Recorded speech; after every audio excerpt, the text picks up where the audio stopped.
Bem, pessoal, então nós vamos aqui, né, continuando trabalhando com a viga biapoiada. Agora vamos ver como é que se dá o traçado, né? O cálculo, a determinação dos esforços cortante e fletor numa viga biapoiada, quando ela está submetida a ao mesmo tempo a um carregamento pontual e também a um carregamento uniforme, né? Seguindo esse esquema geral aqui. Ou seja, nós temos aqui a nossa viguinha, né? Nossa velha amiga, essa viga biapoiada, em A e em B, uma viga de comprimento L. Temos uma carga Q uniformemente distribuída ao longo de toda a viga. E a uma distância x do apoio A, uma carga concentrada P, a uma distância x. Do apoio A, que é tido como, aqui no caso, nossos vídeos aqui, é tido como a nossa referência, né? Referência dos eixos, né? X e Y, é o zero, nossa origem aqui, considerando o apoio A. Bom, e aqui algumas características do carregamento. No caso do carregamento pontual, de 10 kN, essa distância dPA, que é a distância da carga P ao apoio A, 1 metro, ou também nós poderíamos chamar de dPA ou então de X, mas aqui é 1 metro. O comprimento da viga, 5 metros. Aqui o cálculo aqui as reações de apoio calculadas em A e em B devido à carga pontual, nós já vimos em vídeos passados como é que calcula, né? Nós vimos aqui em vídeos passados. Aqui o carregamento uniforme, a carga uniformemente distribuída, aqui 12,5 kg por metro. O comprimento de 5 metros.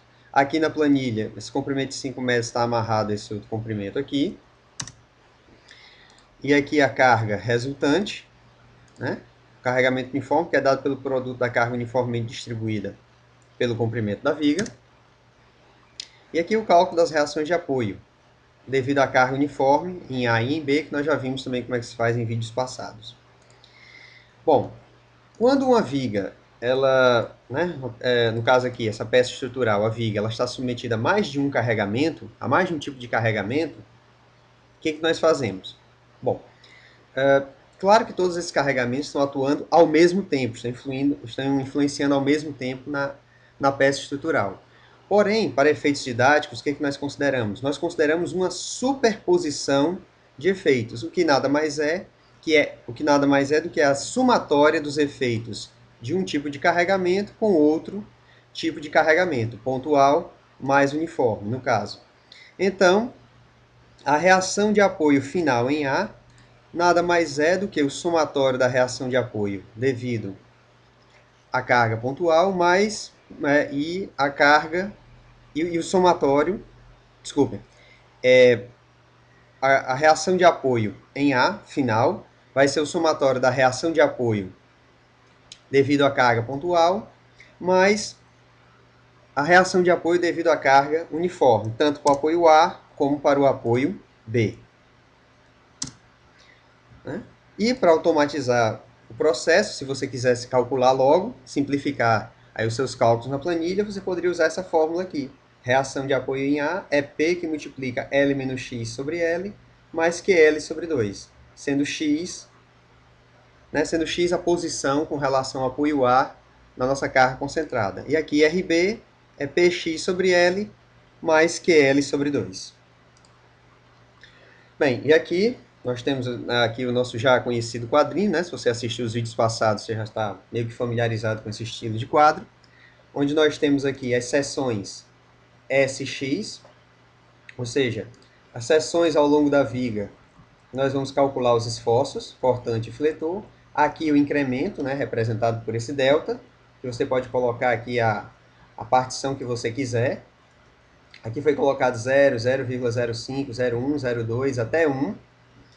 E essas seções, a distância dessas seções é dada pelo produto do comprimento aqui da viga por esse incremento, visando tão somente uma coisa: você automatizar, caso você vá trabalhar com diversas vigas com tamanhos diferentes, a partir do momento quando você muda aqui, ele automaticamente atualiza, mantendo os cálculos, vai do começo da viga de 0 do apoio A até o apoio B, vamos inclusive colocar aqui, né?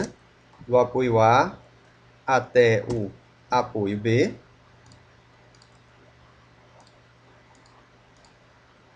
né? Vamos salvar, indo do apoio A até o apoio B, né? E ele, só você modificar aqui, ele já automatiza todo esse processo, para você não tá tendo que fazer uma planilha, um quadro, melhor dizendo, para cada vez que você for modificar o tamanho da sua viga.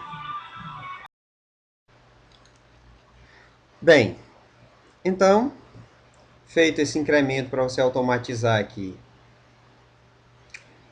o tamanho, para você não ter que estar modificando toda hora o quadro por causa do tamanho da viga, foi utilizado esse incremento.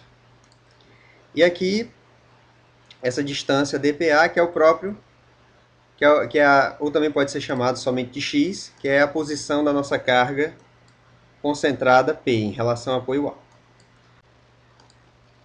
Né?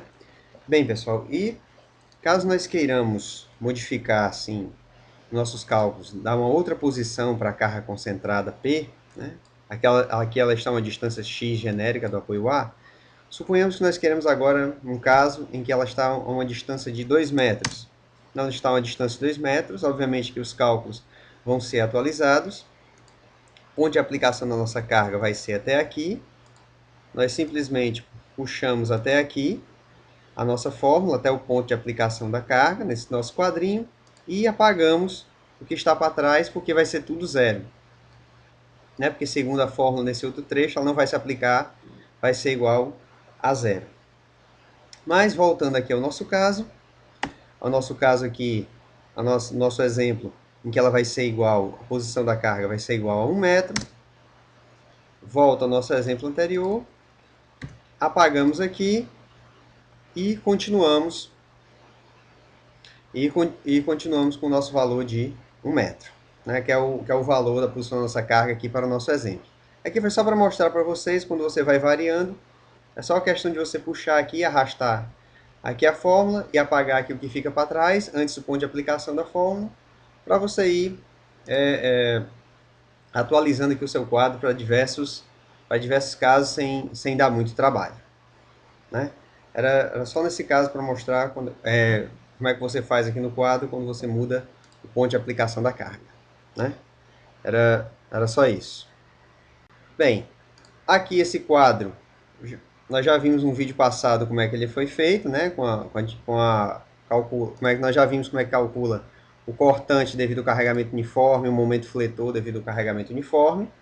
Também vimos que no carregamento pontual você vai ter uma quebra no cortante, ou seja, até o ponto de aplicação da carga você vai ter um valor do cortante, e o infinitésimo depois da seção você vai ter um outro valor do cortante. Vimos também como é que você calcula o momento fletor, né? Então, sendo uma mesma viga submetida a dois carregamentos, dois ou mais carregamentos, nós fazemos a superposição dos efeitos, que nada mais é do que a soma dos efeitos do carregamento uniforme com o carregamento pontual.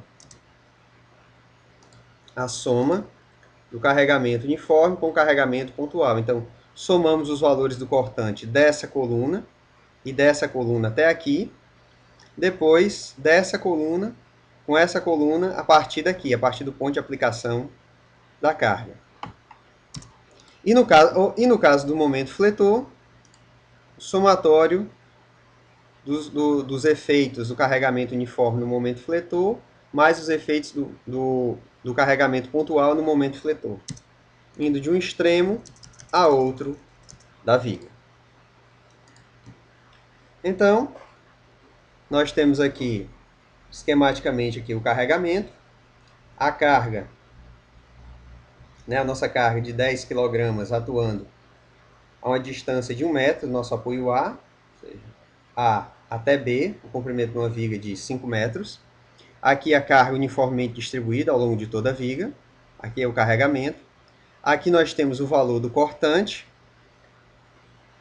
onde ele, exatamente no ponto de aplicação da carga, ele tem como se fosse assim uma quebra entre aspas, ou seja, um infinitésimo depois dessa seção, o cortante ele já tem o seu valor reduzido. E aqui o diagrama de momento fletor, zerando nos apoios e assumindo aqui no caso um formato parabólico, né? Ou seja, a lei de formação do momento fletor é segundo uma função do segundo grau.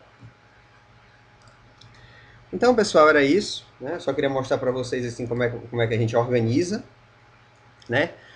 Uma viga, uma peça estrutural submetida a um carregamento de mais de um tipo de carregamento, nós usamos a chamada superposição dos efeitos, tanto nas reações de apoio, nós podemos usar essas fórmulas aqui para simplificar, quanto na parte também dos esforços cortante e fletor, né? Os esforços cortante e fletor.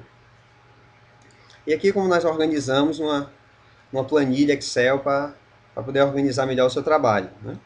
Sim, e sempre lembrando, não custa nada lembrar que na nossa convenção, quando o cortante é positivo, antes e depois da seção, e quando o momento fletor é positivo, antes e depois da seção.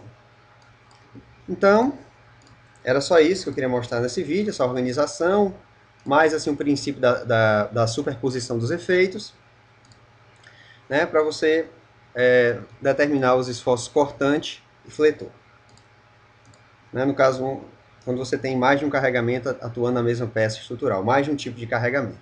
Então, era só isso. Obrigado por terem assistido o vídeo, espero ter contribuído aí de alguma forma com o estudo ou com o trabalho de vocês.